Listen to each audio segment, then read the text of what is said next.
We've all seen the reference, Philippians 4:13. We've heard the verse, I can do all things through Christ who strengthens me. What's that verse really mean?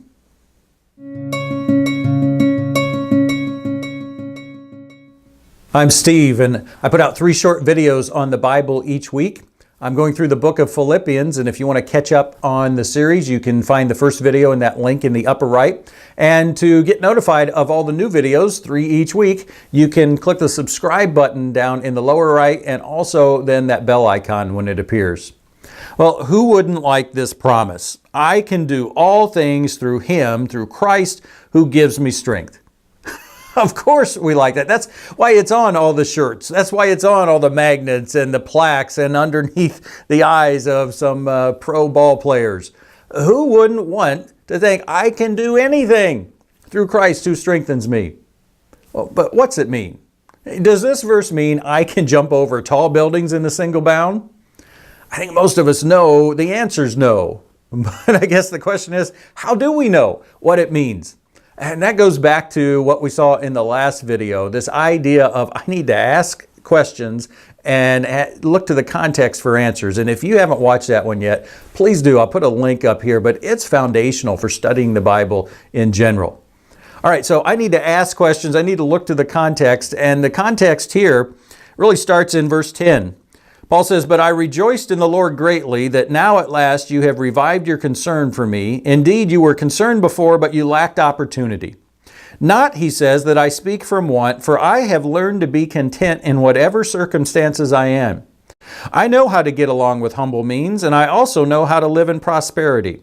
In any and every circumstance, I have learned the secret of being filled and going hungry, both of having abundance and suffering need. I can do all things through Him who strengthens me." Does that add some insight when you read not only Philippians 4:13, but Philippians 4:10 through 13?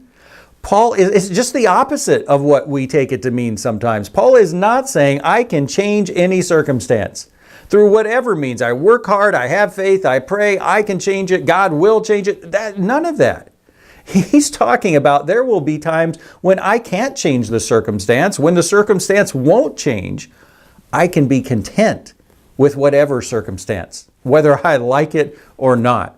I can be content through the power of Christ, through Him who gives me strength. That's what he's talking about. Tell you what comes to mind when I think about this. One of the players, the college player at the time, most famous for the eye patches with Philippians 4:13 was Tebow. You know, he was a great college quarterback, and people wondered, will he be able to make it in the NFL as a quarterback? And he was in the NFL for a while, and it didn't work out. And we could debate all day why, what the reasons were, whether people were prejudiced against him. But the fact is, he couldn't do what he set his mind to do. It didn't happen. As we typically think of this verse, oh, that's what it means. Well, I wondered, okay, how will he handle what the real meaning of this verse is? Will he allow God's strength to help him be content with the fact his lifelong dream didn't happen?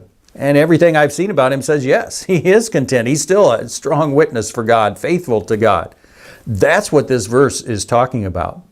When I think of I can do all things through Christ, apply this, ask yourself, what is it that comes to mind? What have I always thought this verse means?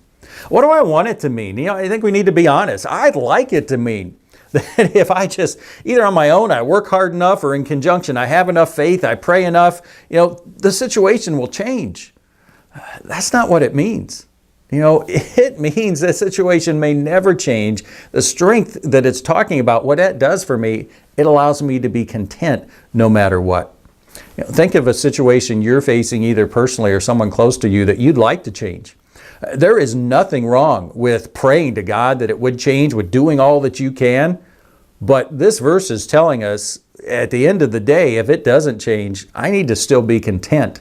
And God's power can help me do that.